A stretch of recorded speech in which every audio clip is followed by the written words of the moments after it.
அஸ்ஸலாமு அலைக்கும் வரஹ்மத்துல்லாஹி வபரகாத்துஹு. எவ்வாறு பிரார்த்தனைகள் செய்ய வேண்டும் என்று அல்லாஹ்வும் அவனது தூதரும் கற்று தந்தார்களோ அந்த முறையில் செய்யப்படும் எல்லா பிரார்த்தனைகளும் இறைவனால் அங்கீகரிக்கப்படும்.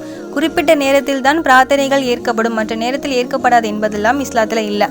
இருந்தாலும் ஏற்றுக்கொள்ளப்படுவதற்காக அதிக வாய்ப்புகள், சந்தர்ப்பங்கள் பற்றி ஆதாரங்கள் இருக்குது. அதில் சிலதை நான் இப்போ உங்களுக்கு சொல்ல போகிறேன்.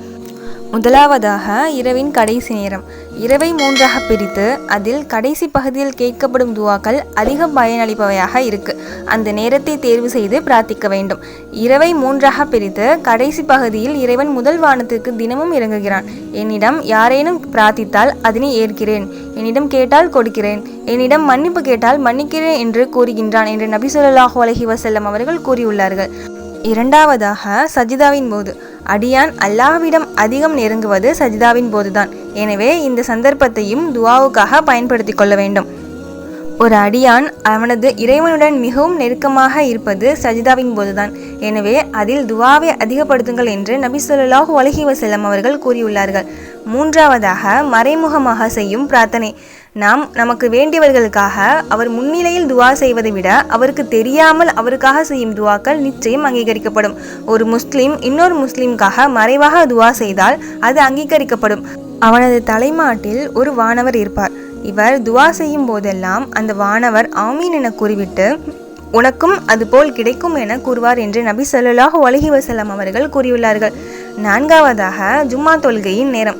அல்லாஹ்வின் தூதர் நபி ஸல்லல்லாஹு அலைஹி வஸல்லம் அவர்கள் வெள்ளிக்கிழமையில் ஜும்மா நாள் பற்றி குறிப்பிடுகையில், ஜும்மா நாளில் ஒரு நேரம் இருக்கிறது.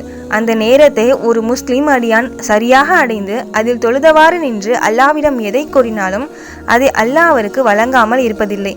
அந்த நேரத்தை பற்றி குறிப்பிடும்போது நபி அவர்கள் அது மிக குறைந்த நேரம் என்பதை தம் கையால் சைகை செய்து உணர்த்தினார்கள்.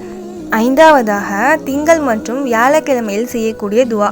அல்லாஹ்வின் தூதர் நபி ஸல்லல்லாஹு அலைஹி வஸல்லம் அவர்கள் கூறினார்கள், ஒருவர் வியாழக்கிழமையும் திங்கட்கிழமையும் மனிதர்களின் அனைத்து செயல்களும் அல்லாஹ்விடம் சமர்ப்பிக்கப்படுகின்றன. அன்றைய தினத்தில் வல்லமையும் மாண்புமிக்க அல்லாஹ் தனக்கு எதையும் இணை வைக்காத ஒரு மனிதருக்கும் மன்னிப்பு அளிக்கின்றான். தமக்கும் தம் சகோதரருக்கும் இடையே பகைமை உள்ள ஒரு மனிதரை தவிர அப்போது அவ்விருவரும் சமாதானமாகி கொள்ளும் வரை இவர்களை விட்டு வையுங்கள் என்று கூறப்படுகிறது. ஆறாவதாக நம் பயணங்களின் போது செய்யக்கூடிய துவா. அதாவது நம் பயணத்தின் போது செய்யக்கூடிய துவாவிற்கு அல்லாஹ்விடம் தனி சிறப்பு இருக்கிறது.